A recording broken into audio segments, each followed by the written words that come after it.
Hi friends, I've been just debating on whether I would make this video and when to make it.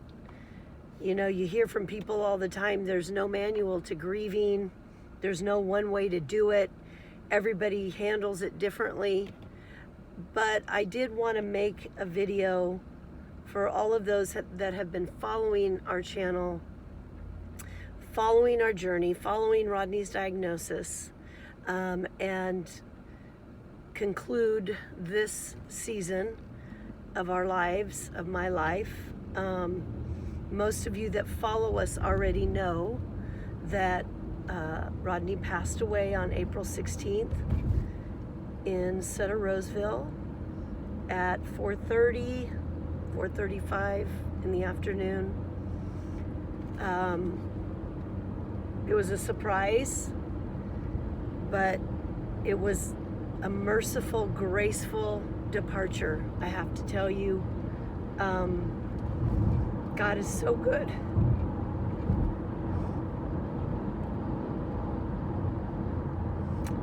I'm sorry I'm in the car, so it might be a little noisy, but and I hope my phone doesn't shut off on me. If it does, I'll have to do a part 2. You know, through the last 2.5 years, we've tried to make videos every now and then, but of course it didn't document every single day, of course. And it was hard. It was hard. The last year, and then even the last 6 months, that he had begun to decline just rapidly. And many of you, I think, know also that God had this whole thing set up. My daughter and son-in-law and grandbabies came to live with us in January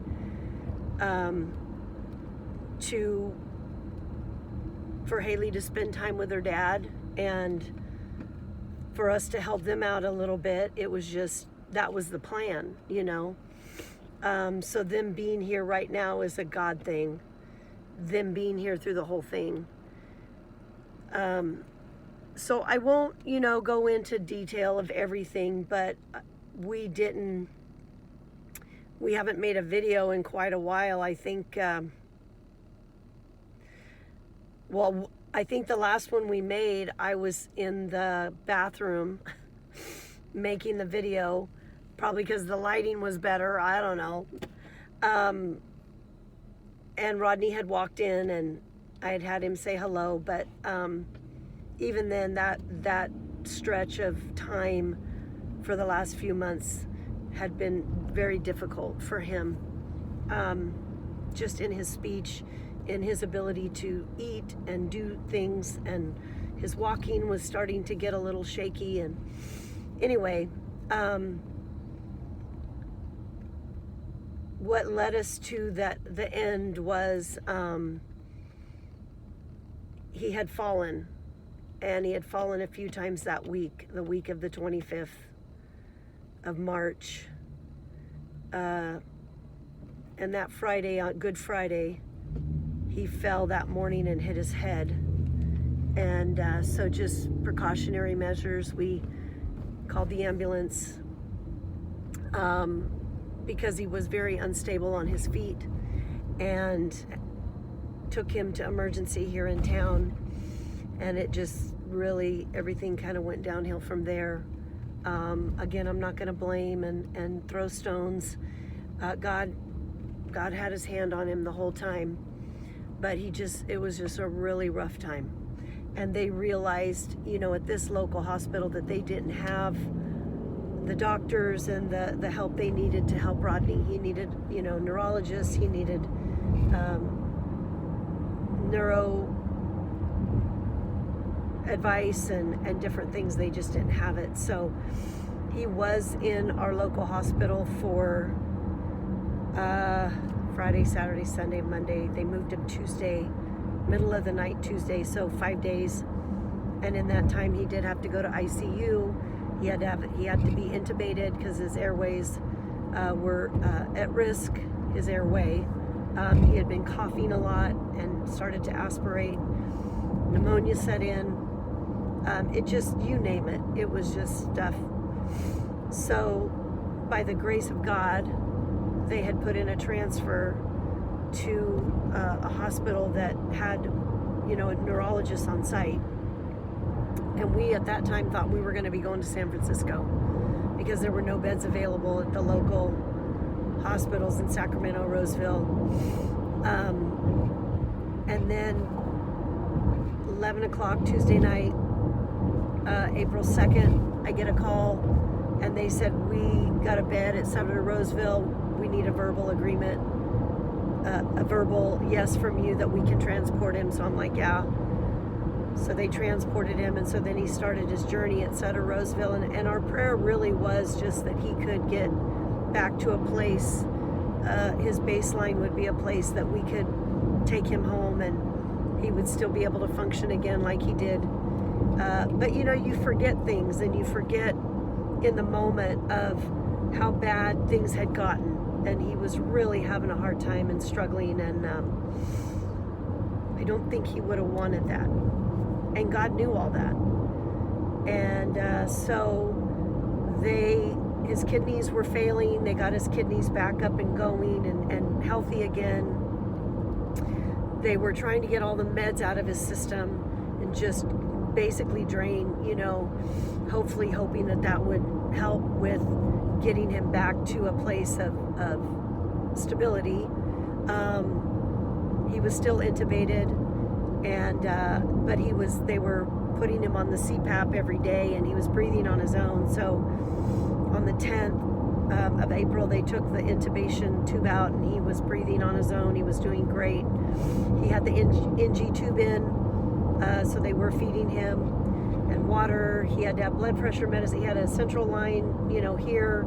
Then they had to move it because this one had gotten infected, and so they had to move it. Blood pressure kind of, was getting stable. The sodium was high, so they were trying to bring that down. Keep doing an x-ray on his lungs, because they were treating him for pneumonia.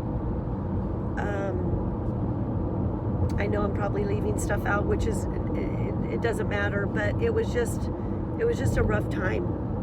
And several of you have been praying for us, with us from the beginning, praying for his miracle, praying for me, praying for my kids. And as he went into that hospital and he was there, many of you came and prayed over him, and those that couldn't were praying from afar. I want you to know I felt it all. I knew it all. And just praying that, again, we could take him home. But my cousin Wendy, she said, Sandy, you don't know what he was praying. We don't know. For months, for the last 2 years, I don't know what he was praying in his private time. He could have been praying, Lord, take me home, because I don't want to live like this, because he had told us that several times, that he didn't want to live like that. He didn't want to be a burden. And so that brought some solace to me. But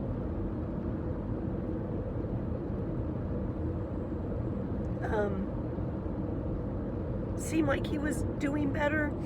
He had no communication. He wasn't in a coma or anything like that. He would open his eyes. He would look at us. At times he would he was trying to get up out of bed many times. He didn't want to stay in bed, and he could. It's like, no, honey, you can't get up. He tried to do that many times. He just had wires everywhere. The first 2 days at Sutter Roseville, they had put the things on for an EEG. Did that for 2 days, watched his brain waves for seizures, no seizure activity. The MRIs came back clear, no strokes. The lumbar puncture, no meningitis, no, whatever, you know what I'm saying. That word that's hard to say, it was just, I don't know, the disease. I don't know, to be honest, if it was the medication mixed with some of the meds that he had been on previous that we had taken him off. He did not do well on those meds. Rodney never took medication in his whole life. He was always a vitamin guy. The only time he would take anything is if he would have back problems, really bad back problems, and he couldn't walk, he'd take some ibuprofen. He was not a medicated guy. But anyway, just things that happened over that weekend, April 12th, 13th. So the 12th and the 13th, Saturday, Sunday, no, 13th, 14th, sorry. And I have all this written down, but Sunday he started coughing again, like he was doing in the beginning when we first took him in. And the nurse talked to me about aspirating again, that he's going to just keep getting pneumonia because he's not able to clear his airways and get that gunk out. He's not able to swallow, and so they're suctioning that out. And so we talked to the palliative care team on that Sunday, and again, Rodney didn't want to live like that.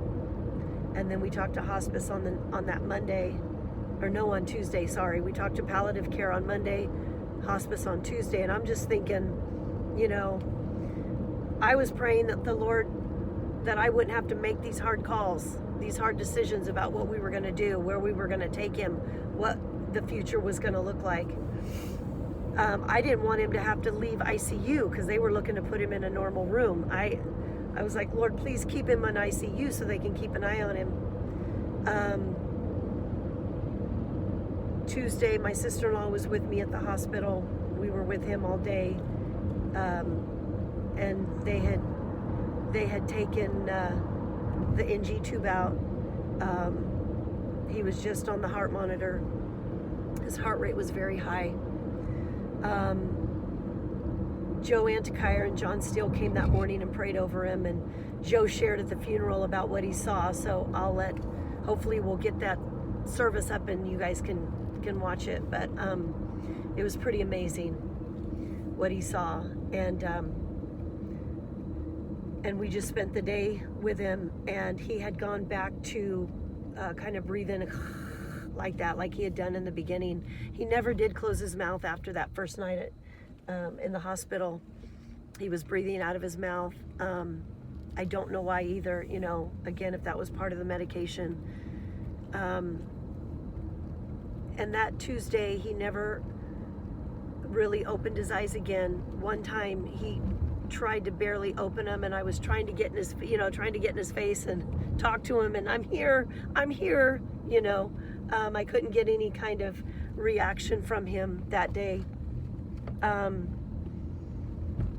then that afternoon, my pastors had come over, Jim and Rhonda, to say goodbye, because we didn't know, how long.